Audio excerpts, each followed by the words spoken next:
Out there, you're gonna wipe that shit off your face.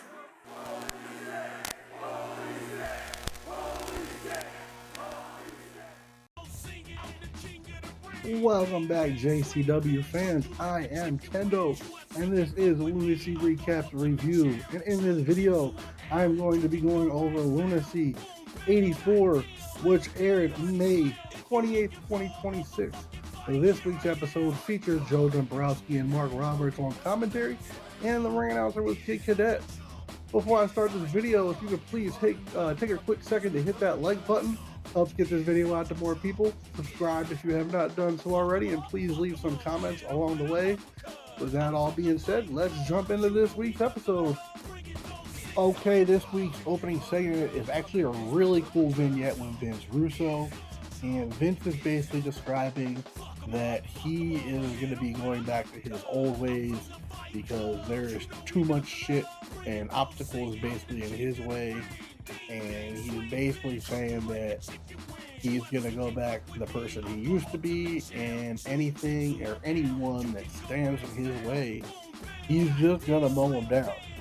So, you know, he brings out the old school jerseys. You get a lot of flashbacks to the WCW days where he was just out beating people with the baseball bat, and you eventually see him bring out the baseball bat.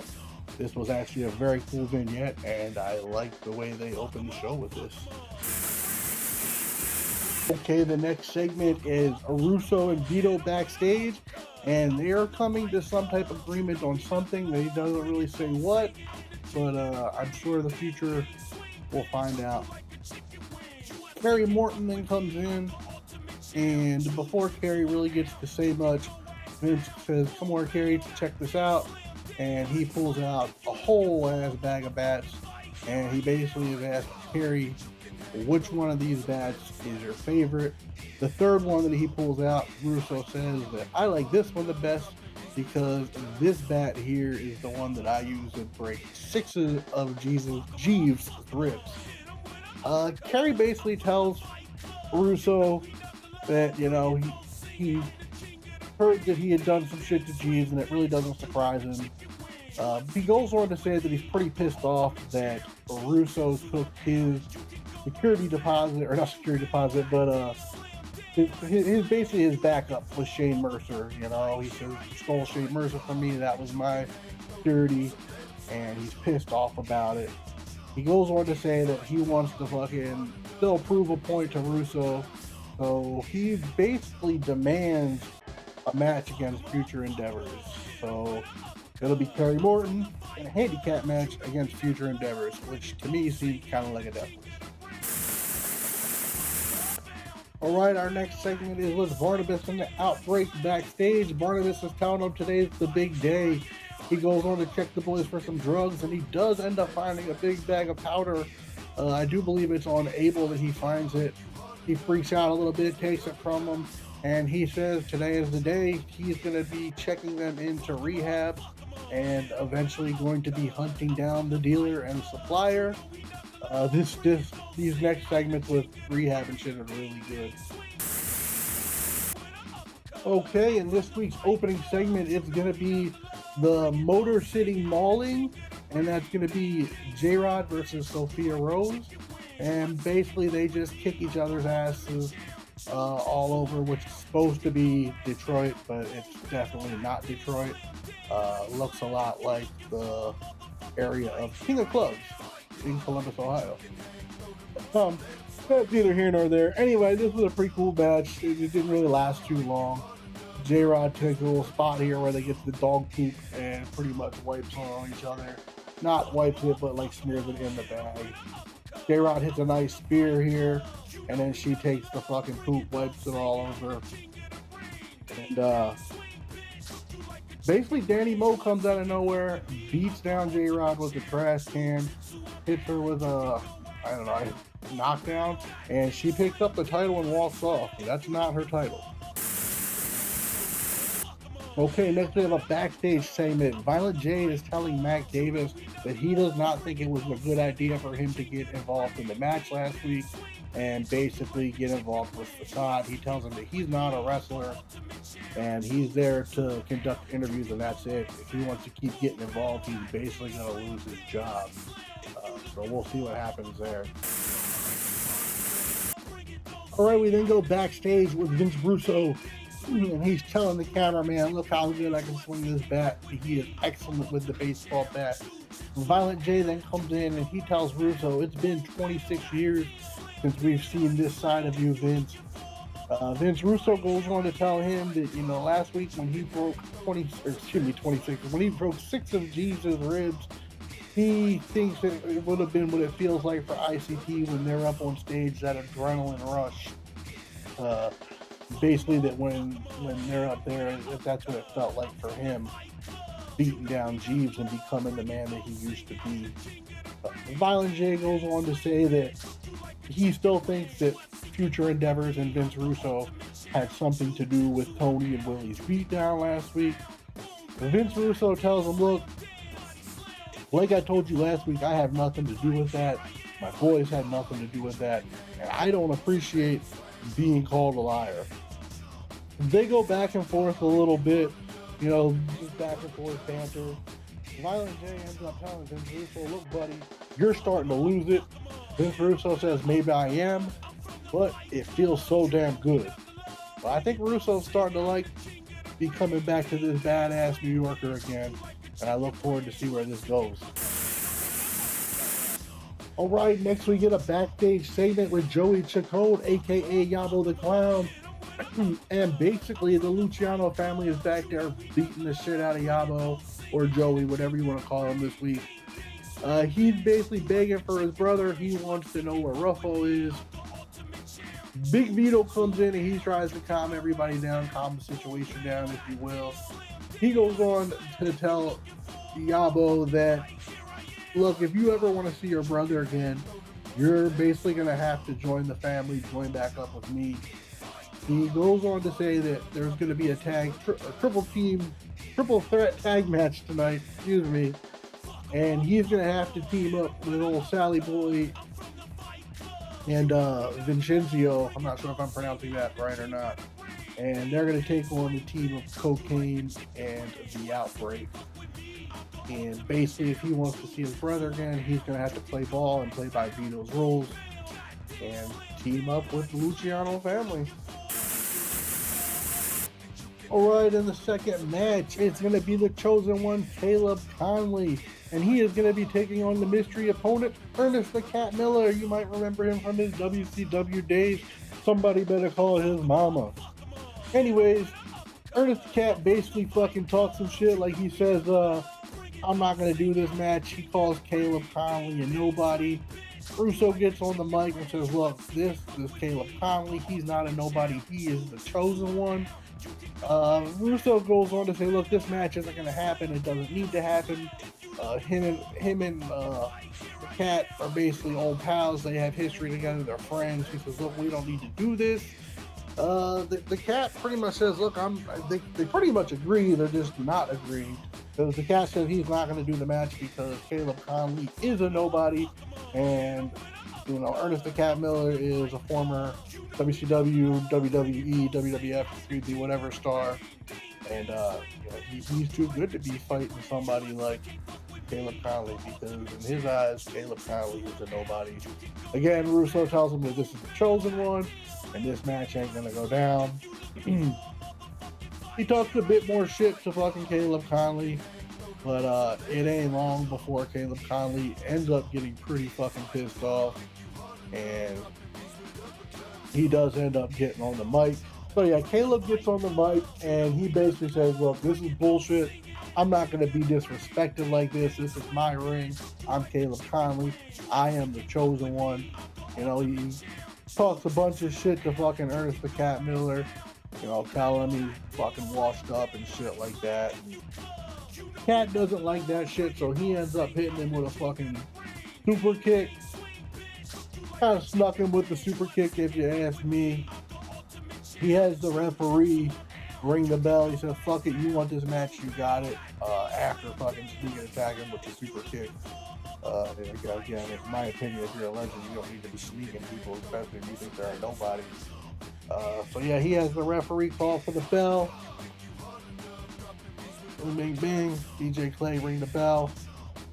Well, again, Russo doesn't want this match to go down, so he gets, Ernest Miller's attention, and as the Cat is confused, it gives Caleb a little bit of time to come to his composure after that super kick, and as you can see, bam, Caleb is kind of back to his feet there, just about getting there for the sneaky move right here.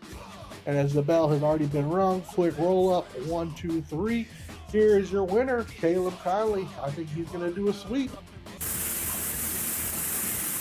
All right, next is Mac Davis asking Danny Moe basically, what's up, why did she take the title? Danny Moe tells him that basically she found it in the grass, and, possession is 9/10 of the law. He goes on to fucking talk about this fucking cryptic ass list that she has on her arm, and I'm gonna pause it here in a second so we can see, because it is kind of confusing. Yeah, right here, as you can see, the first one is gain confidence back, and she has that one checked off. The second one is JCW women's title, which is not checked off, but she's going to have Mac check it off right here in a second. And the third one on the list reads EFF ? Now, I have no idea what that means. I've been trying to figure it out and trying to decipher it. I guess we're going to see shortly exactly what this means. Anybody's opinion, let me know. I'd love to know. All right, our next segment is the outbreak in rehab, and they go around the room and each addict tells their addiction. Which is funny is I think this one here, she says she's addicted to cocaine, but the look she gives off says heroin. Anyway, everybody says what they're addicted to. The boys say their name, and this shit's hilarious because Abel and Jackson's kind of spit out their names. It's just fucking funny as shit. Barnabas ends up losing it again, and he tells the rehab counselor lady that, look, you're our last hope. These boys are addicted to everything. They're fucking snorting, sniffing, smoking, drinking, and we just need help. You're our last help. This has to work. Okay, next up we have a segment with Chopper City, and they are back. Chopper City is saying that, look, they're not even on the show tonight, but they came here to chop some suckers up, and they basically demand a match. And it doesn't take long before the challenge is answered, and it is return of the Backseat Boys. That's right, back on Lunacy. They did come back at Stranglemania, but this is the first time since then that they have been back on the Lunacy show itself. And Tommy and JP looking great, firing on all cylinders. Fucking good to see the boys back in a JCW ring. Now, I must admit, the fans here at the JCW arena weren't too thrilled to see the Backseat Boys. I guess it's because a lot of people might not know their history. They've been gone for a little while, but man, Tommy fucking got some damage done, man, fighting for JCW against fucking GCW in the war a year or so ago. So myself personally, I was glad to see Tommy and JP back. The fans at the JCW arena, not so much. There was a few of us in attendance that night that were happy about it. But again, the boys working great together, firing on all cylinders like they never left. Only getting a 2 count there. I think what it was is, Chopper City, the fans have been liking Chopper City more and more. And, I can see it. What's there not to like? Look at him. Bruce Wayne, chop, suckers. Tommy and JP with some nice double team here. Again, fucking look at this shit. Poetry. True poetry. if you guys aren't familiar with the Backseat Boys, I know it's kind of a heel gimmick. Man, these guys are fucking great. Not to take anything away from Chopper City, because Chopper City is great too, and I enjoy seeing them. And they're definitely getting over at Chopper City for sure. Goes for a 2 count or a 3 count there. Here goes for another 1, 2, 3, and your winners. Welcome back, Tommy and JP. Good to have you guys back. Here's your winner, Backseat Boys. All right, our next segment is Cocaine, and Cocaine is in the bathroom, basically doing some substance there. He finds a trail. The trail is leading to the ring rat, which ends up being a trap. Stephen Flo tries to attack him, but Cocaine does get the better half, and Cocaine ends up getting the fuck out of there pretty quick because he realized what was fucking going down. It was a trap all along. Stephen Flo then has some choice words for the ring rat. He tells her, look, you ain't showed me shit still, and I told you last week that if you didn't show me nothing by now, you're off the VIP list, and he kicks her ass off the VIP list. All right, then we have another rehab segment, and it looks like the boys have gotten some powder, and it looks to be a blunt from the counselor itself. Barnabas is really losing it this time. He's trying to get Jackson and Abel the fuck out of there. Again, it doesn't look like rehab work this time. He's pissed as fuck. It's funny because the doors end up being locked and they can't even fucking leave, and he's just trying to get Jackson and Abel clean. All right, next is kind of a creepy segment with Mac Davis. Clearly seeing he's walking into the women's bathroom with a camera. Big Al's in there, and she's like, what the fuck are you doing? You're in the fucking women's bathroom with a goddamn camera. Again, kind of fucking creepy. Max is kind of like, hey, it's cool. He's with me. No, Max, that's not fucking cool, bro. Anyway, they end up hearing some type of fucking moaning from the stall there, and Big Al's like, get the fuck out of here. It ends up being the fucking ring rat, and she's like, hey, I was just in there fucking rubbing one out, if you will. I mean, that's not what a female does, but yeah, Big Al fucking freaks out on her, calls her a fucking hoe and shit like that, and tells her the backstage area is for wrestlers only talent, and she needs to take her ass on. Ring Rat ends up spraying her with some perfume and kind of hits a fucking little sneak attack thing, and then fucking basically fucking runs off like a little fucking coward. Okay, in the fourth match of the evening, it's going to be the Luciano family, and they're going to be taking on none other than the drugged up Outbreak, teaming up with probably a bad influence, Cocaine. Fucking champ, baby. This was a pretty good match. I like this one. It had a lot of funny spots. Cocaine was going to pull out his little fucking powder there to offer to Sally Boy, and you can see Jackson and Abel, they fucking want the Cocaine bad. Barnabas is out there freaking out. Sally Boy wanted no part of that Cocaine. Cocaine wasn't too thrilled with that. Hit him with the big fucking sidewalk slam. Goes for what looks to be a tombstone. It's a nice drop kick there. Nice little double team from the Luciano family. Now again, they got Yabo up on the corner here, and basically he's supposed to be helping out, take out fucking the team. Stephen Flo comes out, tries to get a fucking sneak attack on Cocaine again. Ring Rat is with him. They end up fighting all the way to the back, all the way through the JCW arena, all through the fans. Big Al then comes out and gets herself a little bit of revenge on the Ring Rat. Paige took a fucking hit there. So Sally Boy then tags in Joey, Yabo the Clown, whatever you want to call him this week. And what looks like he's going to attack the Outbreak, but his moral code couldn't let him down. He attacks on Sally Boy. Jackson and Abel stack him up for the 1, 2, 3. Here is your winners, Cocaine and the Outbreak.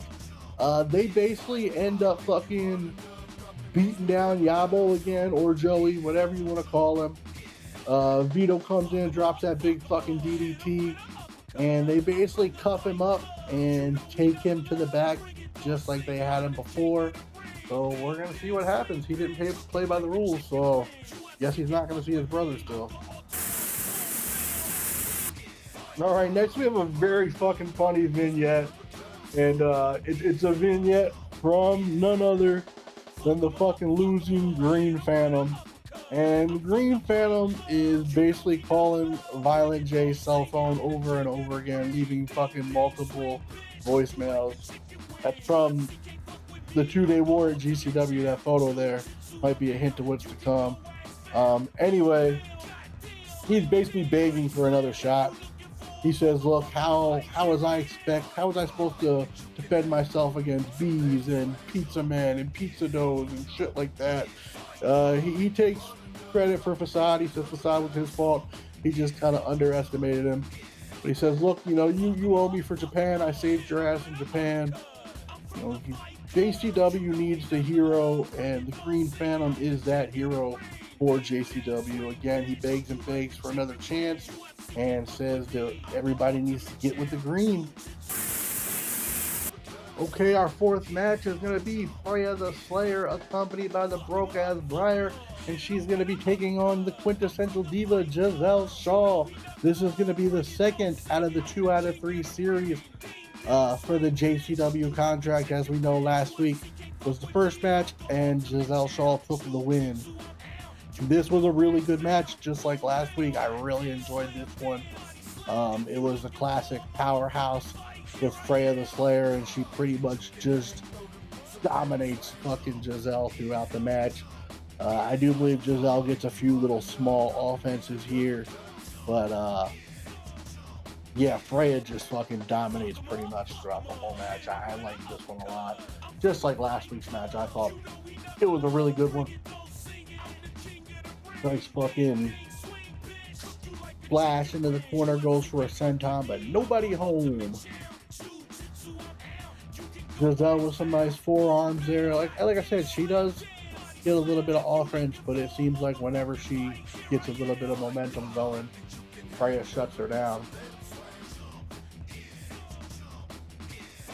And a nice elbow to the corner.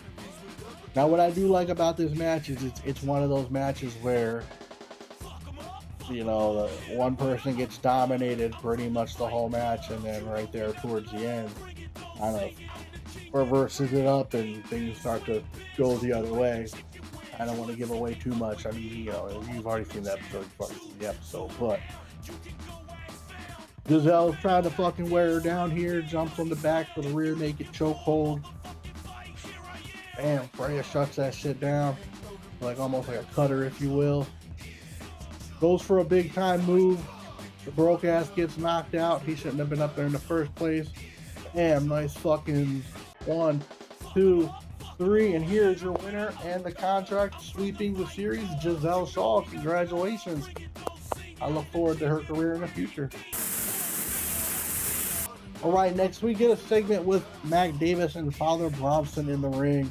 Father Bronson tells Mac Davis that, look, I should drop you where you stand for costing me the United States title last week.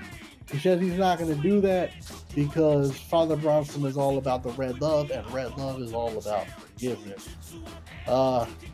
He basically tries to recruit Mac Davis, and he says that he can protect Mac Davis from everyone who attacks him, all the hate, yada, yada, yada. Mac Davis goes on to ask him if he is a preacher. Father Bronson basically tells him, like another person from Detroit, Eminem, he is whatever you say he is. Alright, so then the Neon Ninja comes out, Facade, and I like the sign that he has. He turns it around and says, "Fuck Mac Davis." Fucking great sign. I'm a man who appreciates good signs. Anyway, he basically demands an apology from Mac Davis for fucking the low blow last week. Father Bronson hits in his face a little bit. They go back and forth. He says he doesn't appreciate him putting his hands on him. Again, he demands the apology from Mac Davis. Mac Davis is pretty much refusing to give him the apology. Father Bronson then again tries to get in his face, and Facade says, "Who the fuck are you?" Even though they fought last week, it was funny. Facade basically just fucking treating him like a nobody. And as you can see here, bam, again, Mac Davis disobeying Violent J's orders about fucking putting hands on the talent, and he delivers the nut shot to fucking Facade. It kind of seems like Father Bronson and Mac Davis might be working together. Father Bronson then locks on the cloverleaf and flips him over in it, and basically just puts Facade in the cloverleaf for a little while. Alright, they then give us a few quick little segments, and this is Matt Cross looking for Shane Mercer. He's trying to get him before the match starts to get to the ring. Then it cuts to Kerry Morton, and it basically appears that Kerry Morton is on his way to the ring. He basically tells the cameraman, hey, follow me. It then cuts to Too Tough Tony, Violent J, Willie Mack, and they just beat the shit out of Shane Mercer. Tony tells Jay, hey, I'm still not sure if it was them that beat us down or not. Violent J said, fuck it, it had to have been them. Alright, that takes us right to our main event, and it is Mr. JCW, and he is going to be taking on future endeavors, but it's just Matt Cross because, as we found out, they got beat down by Violent J, who's going to do some commentary, and Willie Mack and Too Tough Tony, who are not on commentary, but helped Violent J beat down Shane Mercer. This was a good match, another really good fucking match. Both men got a lot of their back and forth shit in. Everybody got both men got their stuff in. I mean, Matt Cross has been a great worker for many years, and Kerry Morton is definitely a fucking star on the rise. I see nothing but good things for Kerry. He's fucking a phenomenal heel. Nice big time fucking backbreaker there by Matt Cross. Kerry Morton get a little bit of offense, rolls him up. Jeff the ref only with a 2 there. Yeah, this match just, both men got a lot of good offense in. Nice fucking kick to the fucking face. Now this one I can't remember if I clipped the exact spots or not, but there's a few spots where Matt Cross fucks with Jeff the ref, this being one of them. I think that was the second one there. Matt Cross hits that cutter, nobody to fucking count. But what happens next is revenge time. Too Tough Tony, Willie Mack come out. They beat the fuck out of Matt Cross because they believe that they were the ones that beat them down last week, or at least Violent J seems to believe that. They do a bunch of damage to Matt Cross. They end up beating him all the way back to the commentator booth, and surprise, surprise, old Violent J hops in. He delivers some stiff shots to Matt Cross, a few of them boys. Nice hard fucking hits from the commissioner. 50% older. They take it back to the ring, hit him with that flaming meteorite. Tony with a big splash. I do believe Violent J celebrates, saying, hey, you know, payback's a bitch, basically. And again, they're not sure if it was future endeavors or not. As you can see, Kerry Morton shows a little bit of remorse for Matt Cross and tries to get the boys to stop hopping. Alright, this week's episode ends with another promo from Joel Gertner, and he's basically saying that he has come to JCW to continue his legacy and add to his legacy. He goes on to basically say that he has a mystery person that he's going to manage, and he emphasizes that this mystery person is going to be coming very, very soon. So I look forward to seeing who Joel Gertner's got with him. I'm wondering if it's going to be a talent that's already here or he's bringing somebody new. Either way, I'm excited because dude's fucking a great mouthpiece, and it's going to make for some interesting segments for sure. Alright, overall, I thought this week's episode was pretty good. It wasn't a banger of an episode, but it wasn't horrible at all either. If I had to rate it, I'd say I'd give this week's episode a 6 out of 10.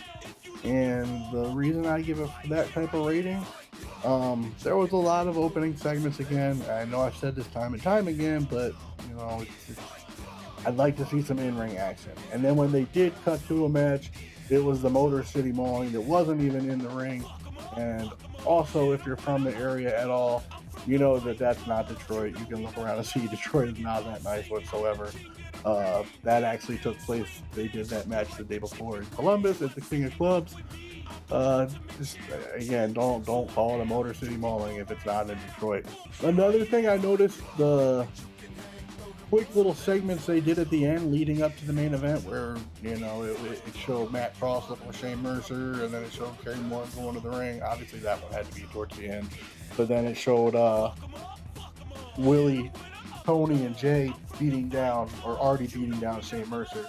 They should have spaced those out throughout the night. They should have showed the one of them beating him down, maybe like third match or so, and then have Matt Cross looking for him after that match, and then leading into the main event. You could have done the little whole backstage thing with Kerry Moore, or even just eliminated that from the start. It was kind of pointless. Another thing I want to say, welcome back to Tommy and JP, Backseat Boys.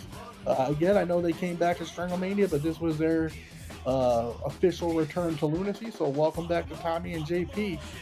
One other small little thing I have issue with this week's episode, and again, I've said this before, I get with it when if it's a live show, it's kind of hard to kind of avoid these type of situations.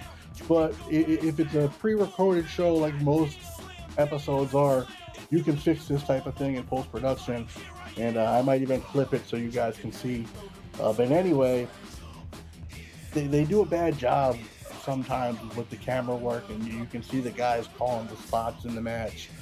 It's just not a good look when you got 2 or 3 other cameras that you could choose from to just use a different shot for that, instead of keeping that shot where you can easily see one person telling another person what to do and what's going to come next. Other than that, like I said, good show. I always enjoy Lunacy, man. I'm going to say the good with the bad.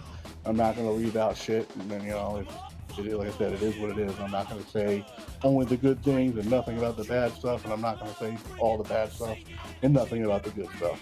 I'm going to give a fair, honest opinion on the show either way. But anyway, thanks for rocking with me. Hope you guys enjoyed this week's episode. If you haven't done so already, hit that like button and subscribe. Please comment. It helps get this video out to more people. Until next week, I am Kendo. Peace and whoop whoop.